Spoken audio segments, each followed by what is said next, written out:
As we move into 2023, it's very clear that the middle class is being evaporated as we speak. You look at the details of inflation. Other side, we've got deflation. We're being hit hard from every angle. And that's why I wanted to break this down today, looking at number one, prices are out of control.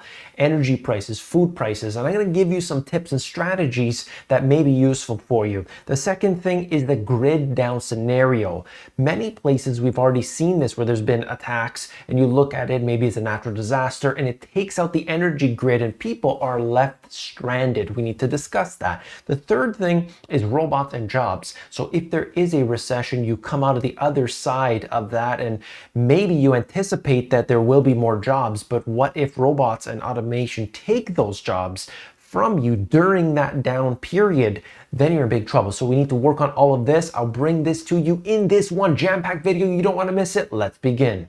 I'm going to take you through a series of articles and points that I want to make. This is the first one. The world faces a recession in 2023. Higher borrowing costs aimed at tackling inflation cause a number of economies to contract. That is very clear. I've shown you that 1,000 times. Of course, this always works like it. We're moving through a cycle, and the higher interest rates go in order to bring inflation down, the worse things are. It hits some economies harder than others, but here we are today.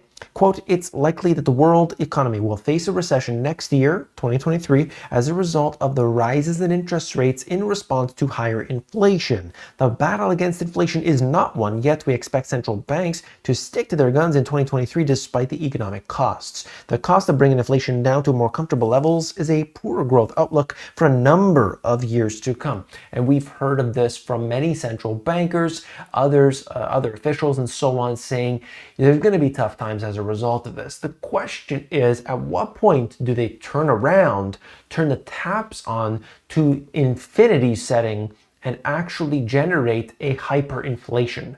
That's what you must be worried about. Not some inflation, not 9% inflation or maybe 15% inflation. We're talking hyperinflationary levels as a result of trying to fix the problem. What do you think about that? I think it is something everybody needs to be prepared for. California's population keeps shrinking. Did you realize this? Look, figures released last week showed California resident population at 39 million in July 22. That's a decline of more than 113,000 since July 21. That's big, right? It's more than 500,000 people since July 2020. What's happening here? Well, there are many factors going on, and I just want to point out a couple. That prices are extremely high.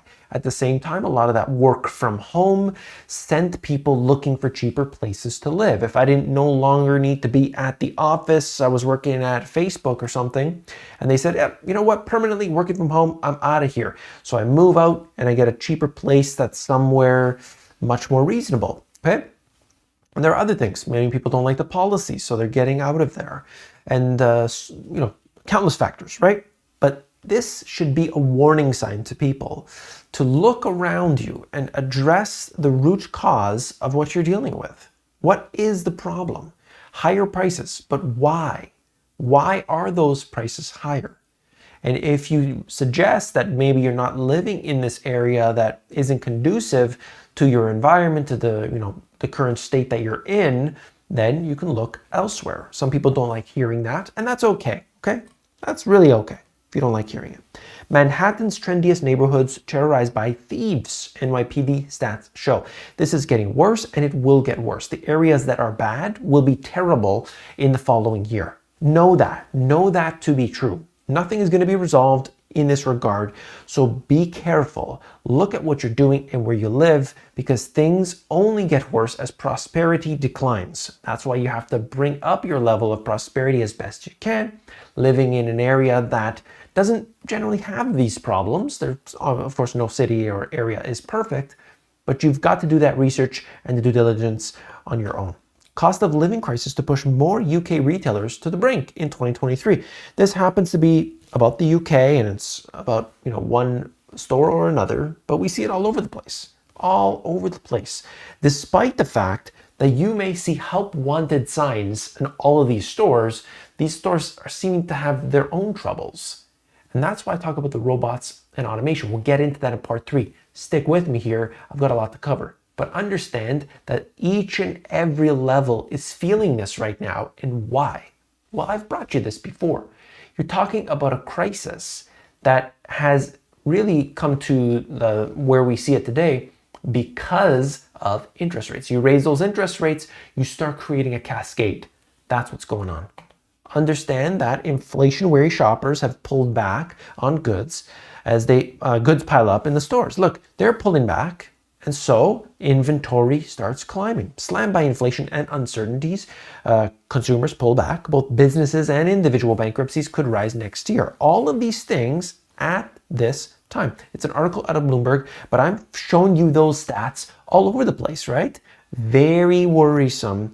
And that's why I say to people, do not rely on your current source of income. You need a secondary source. Yes, the information might be dark clouds on the horizon, but what are we doing about it? I'll give you some things here. I got the how-to and solutions playlist. I've got a lot. Okay. The price of vegetables from producers shot up 38% on a monthly basis in November and jumped over 80% compared to November 2021. That is according to the BLS. I didn't just make that stuff up. 80% year over year. Now you might say, nope, not where I live.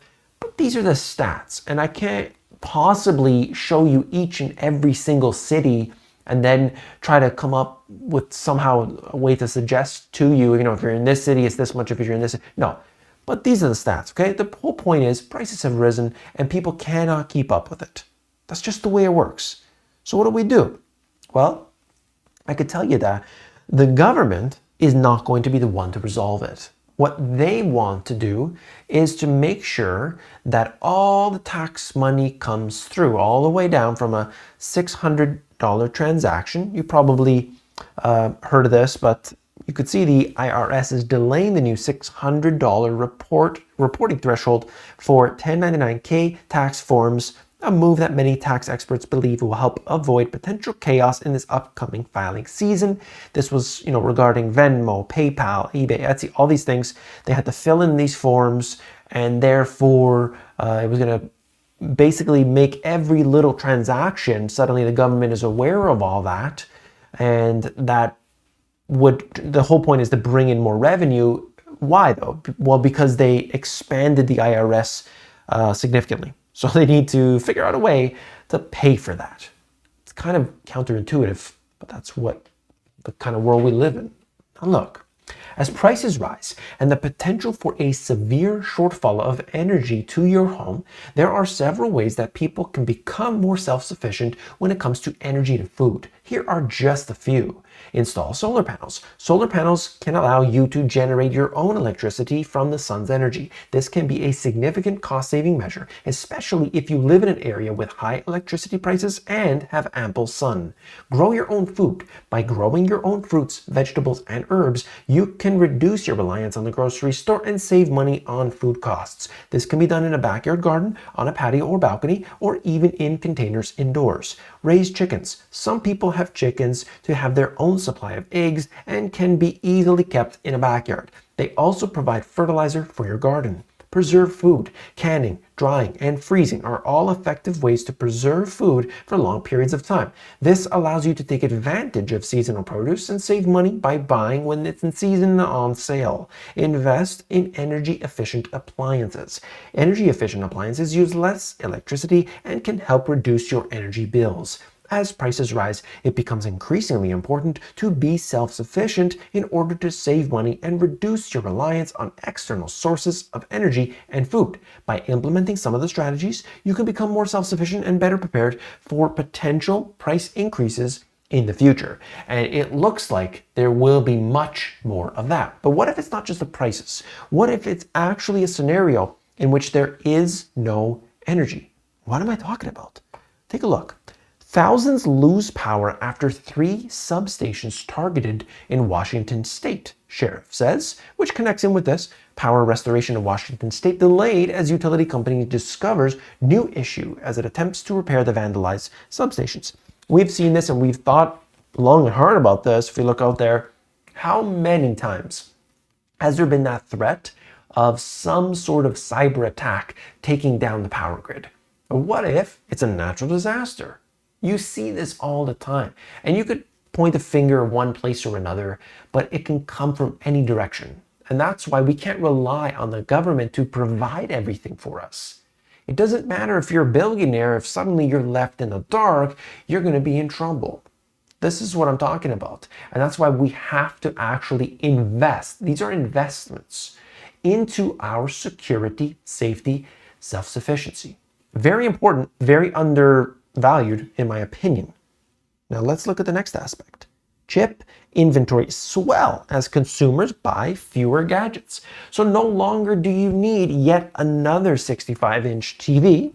Semiconductor company slash production plans a midweek demand. So now it's about demand. And now we've passed Boxing Day, we've passed Black Friday, and when generally people kind of get a little bit hyped up into buying things like that. So what's going to happen come January, February? It's going to be super slow for the retailers, for the semiconductor companies, and potentially other companies like Apple and so on. Apple stock, which was by far carrying the entire market, has slowed down since its peak. It's still doing well in comparison to some of these others. But also, if you're invested in any of these chip companies, pay close attention to this bit of information, okay? I hope that was helpful for you. Why restaurant chains are investing in robots and what it means for workers. They cannot deal with the problems of today because they can't bring people in. There's help wanted signs everywhere, and yet they cannot bring people in. They're saying, I don't want to work for that, or I don't want to do that type of work, and they're simply staying away. So these restaurants, whether it's a McDonald's and so on, they just can't get the people in. And so they're saying, okay, I'll just put a robot. I'm going to put Chippy. I'm going to put Flippy. I'm going to put all of this. In fact, I'm going to do an entire video in the next couple of weeks about all these robots. I'm going to go more in depth into it. You hear me mention it all the time. I want to go more in depth. Look at this. Amazon begins drone deliveries into US cities. You've probably seen this before. Drone deliveries starting to happen. What about those other robots that, they go on the sidewalk, and it has to be within a limited range and only in certain select areas. But we're seeing this. And look at all the driverless cars. They're smashing, they're hitting, it's not working, and they're just pouring billions of dollars into this. Doesn't matter. Doesn't even matter if it's not working. They are putting their cash into it. So we know they're going for it, whether it works or not. And then we have this. People are giving up their pets and they're blaming inflation. Okay, this is not just a normal channel. This is the kitten GPS. And here it is for you, okay? You thought I was giving up on the kittens? Absolutely not. People are giving up on them, but not here at the kitten GPS. I hope that had made your day. The whole point here is to simply talk about what's real and try to give some information that's helpful to you.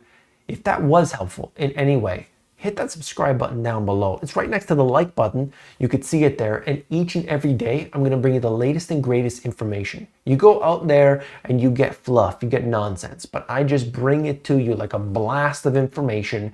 If you appreciate it, hit that like button, hit that subscribe. I'm going to bring you a really good one tomorrow. Stay tuned.